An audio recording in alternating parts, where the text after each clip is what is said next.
بسم اللہ الرحمن الرحیم اللہم صلی علی سیدنا و مولانا محمد وعلی آلہ واصحابہ وبارک وسلم۔ فتنوں کے رونما ہونے سے اسلام نے اور صاحب اسلام نبی کریم صلی اللہ علیہ وسلم نے ہمیں بچنے کا حکم ارشاد فرمایا اور آگاہ فرمایا آقا علیہ الصلوۃ والسلام نے کہ جب فتنے بپا ہو جائیں اور تم یہ محسوس کرو کہ اب ایمان بچانا بڑا مشکل ہے، تو پھر اس کے بچنے کے راستے احتیاطی تدابیر بھی نبی کریم علیہ الصلوۃ والسلام نے ارشاد فرمائی۔ یہ مشکات شریف کے کتاب الفطر میں سے یہ حدیث ہے، ان ابی بکرۃ قال قال رسول اللہ صلی اللہ علیہ وسلم انہا ستکون فتنۃ الا ثم تکون فتنۃ۔ حضرت ابو بکرہ سے روایت ہے، فرماتے ہیں کہ رسول پاک صلی اللہ علیہ وآلہ وسلم نے فرمایا ان قریب فتنے ہوں گے، اور نبی علیہ السلام نے فرمایا الا خبردار، پھر فتنے ہوں گے۔ یہ نبی علیہ الصلوۃ والسلام نے 3 بار اس بات کو بیان کیا کہ لوگو اے میرے صحابہ، ان قریب فتنے ہوں گے، خبردار ہونا، فتنے بپا ہوں گے، پھر فتنے ہوں گے۔ اور وہ فتنے کتنے ہوں گے؟ ایک مقام پر نبی علیہ السلام نے فرمایا عربوں کی ہلاکت اب قریب ہے، ایسے فتنے ہوں گے جو ان کو گھیر لیں گے۔ اور آج آپ کے سامنے نبی علیہ السلام نے فرمایا عربوں کے اندر فتنے داخل ہو چکے ہیں، پھر سے عرب اپنی جہالت کی طرف لوٹ رہا ہے، وہاں پھر سے بے حیائی، فحاشی، عریانی، شراب نوشی دوبارہ سے وہاں جنم لے رہی ہے۔ ایسے سینٹر بنائے جا رہے ہیں، اور جن یہود و نصارہ کو بڑی محنت کے ساتھ وہاں سے نکالا گیا تھا، عرب کی سرزمین کو ان کے ناپاک قدموں سے پاک کیا گیا تھا، دوبارہ سے ان کو وہاں داخل کیا جا رہا ہے۔ تو نبی کریم علیہ الصلوۃ والسلام نے انہی فتنوں کا اشارہ دیتے حضور نے فرمایا فتنے ہوں گے، پھر فتنے ہوں گے، پھر فتنے ہوں گے۔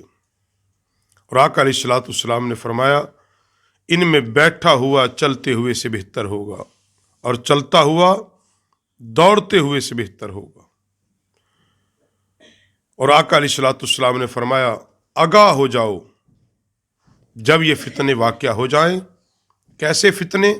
کہ جب محسوس کرو اب ایمان بچانا بھی مشکل ہے، ایسے حالات پیدا ہو جائیں کہ انسان یہ سمجھے، ورنہ حکم کیا دیا کہ امن کے زمانے میں تو حکم ہے کہ گاؤں کی بنسبت شہر میں زیادہ رہو، امن کے زمانے میں اس کی وجہ لکھی ہے۔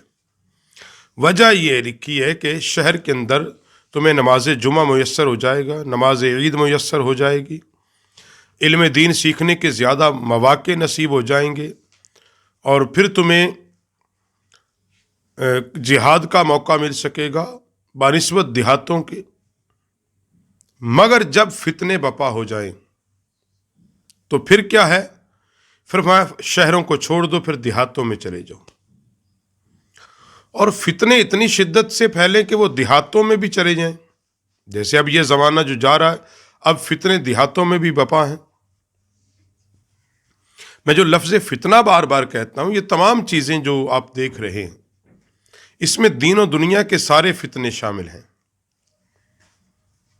فرقہ واریت بھی یوں کہنے کہ فتنوں جیسی فتنے ہیں، فساد، قتل و غارت گری، بے حیائی، بے شرمی، یہود و نصارہ کا کلچر، اسلام سے دوری، مساجد سے دوری، قرآن و سنت سے دوری، یہ سارے فتنے ہیں۔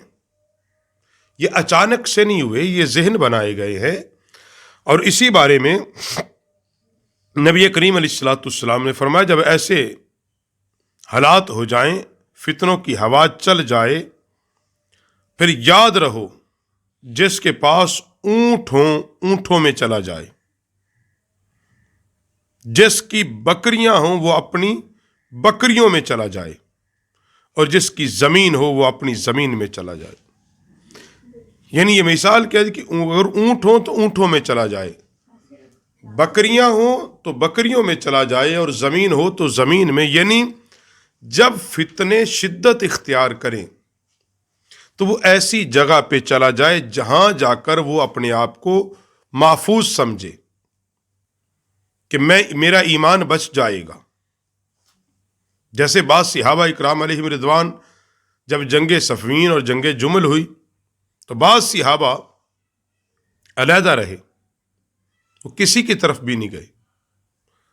حالانکہ جمہور محدثین کا اس پر اتفاق ہے کہ حق حضرت مولا کائنات علی المرتضیٰ کے ساتھ تھا، اور مولا کائنات کے مد مقابل آنے والوں سے اجتہادی غلطی تھی. مگر صحابہ میں سے بعض صحابہ علیحدہ رہے، اور بعض صحابہ کی رائے یہ رہی کہ جب کوئی بغاوت سر اٹھائے تو اس کو طاقت کے زور سے کچل دینا چاہیے، حق کے ساتھ کھڑا ہونا چاہیے. لیکن یہاں نبی کریم علیہ السلام نے فرمایا کہ جس کو جہاں جگہ ملے، جس جگہ پہ میسر ہو جائے، یعنی جیسے حضور نے فرمایا کہ جو اونٹ جس کے پاس ہوں تو وہ اونٹوں میں چلا جائے، اونٹوں سے مل جائے، اونٹوں میں بسیرا کر لے. مطلب یہ ہے کہ وہ اپنے آپ کو جہاں پرامن سمجھے، جہاں فتنوں سے اپنے آپ کو بچا سکے.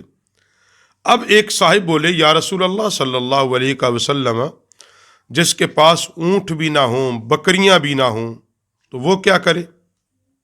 زمین بھی نہیں، اونٹ بھی نہیں، ایسے اسباب نہیں کہ شہر سے نکل کر وہ دیہات میں جا کر رہنا شروع کر دے. اسباب ہی نہیں اس کے پاس، دیہات میں اپنا گھر نہیں ہے، جگہ نہیں ہے، رہنے کا کوئی انتظام نہیں ہے. اب دیہاتوں میں بھی جب فتنے پہنچ گئے، اس کے پاس ایسی کوئی ذاتی زمین نہیں ہے کہ جس میں جا کے وہ اکیلا بسیرا کر لے. تو پھر اس کے لیے کیا حکم ہے؟ تو نبی کریم صلی اللہ علیہ وآلہ وسلم نے فرمایا اپنی تلوار کی طرف رخ کرے اور اس کی دھار کو پتھر سے کوٹ دے، پھر الگ ہو جائے. یہ وہی بات ہے کہ جب تم دیکھو کہ بغاوتیں اٹھ پڑی ہیں تو پھر حق کے ساتھ کھڑے ہو جاؤ. اگر تم حق کے ساتھ بھی کھڑا نہیں ہو سکتے تو پھر اپنے آپ کو الگ کر لو ان تمام چیزوں سے، پھر اپنے آپ کو ان تمام چیزوں سے الگ کر لو. اور پھر نبی علیہ الصلوۃ والسلام نے فرمایا 3 بار یہ جملہ کا، اے اللہ میں نے یہ بات تیرے بندوں تک پہنچا دی.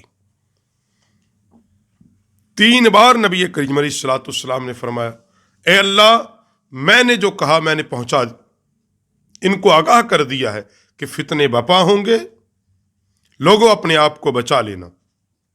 اور پھر ایک شخص نے عرض کی یا رسول اللہ صلی اللہ علیہ وسلم، اگر ہمیں مجبور کر دیا جائے، دونوں صفوں میں سے ایک صف تک لے جایا جائے، پھر کوئی اپنی تلوار سے مار ڈالے، یعنی دونوں میں سے کوئی ایک ہمیں کھینچے، مجبور کر دیا جائے، طاقت کے زور پر مجبور کر دیا جائے، کسی بھی اعتبار سے ہمیں اس قدر مجبور کر دیا جائے کہ ہمیں گھسیٹ کر لے جایا جائے اور حتیٰ کہ ہمیں قتل کر دیا جائے، پھر ہمارا کیا بنے گا؟ پھر ہمارے لیے کیا حکم ہوگا؟ تو نبی کریم علیہ الصلوۃ والسلام نے فرمایا پھر جس نے تمہیں قتل کیا اس نے تمہارا گناہ بھی اپنے سر لے لیا، اس کا اپنا گناہ تو اس کے سر تھا ہی تھا. اور فرمایا پھر وہ تو دوزخ میں جائے گا. یہ ہے کہ کسی کو زبردستی اگر تم برائی کی طرف جھنکو گے، پھر اس سارے کا جرم کس کے سر جائے گا؟ جھونکنے والے کے سر.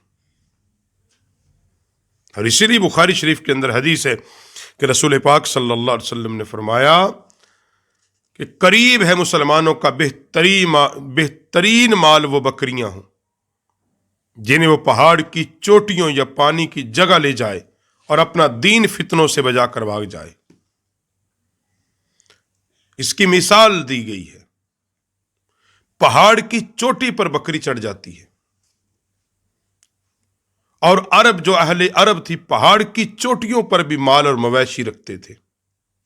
اہل عرب کے لوگ پہاڑ کی بلند ترین چوٹی پر بھی مال مویشی رکھتے تھے اور وہاں بھی خود رہتے تھے. یہ جگہ زمین سے کیونکہ بلند ہوتی تھی،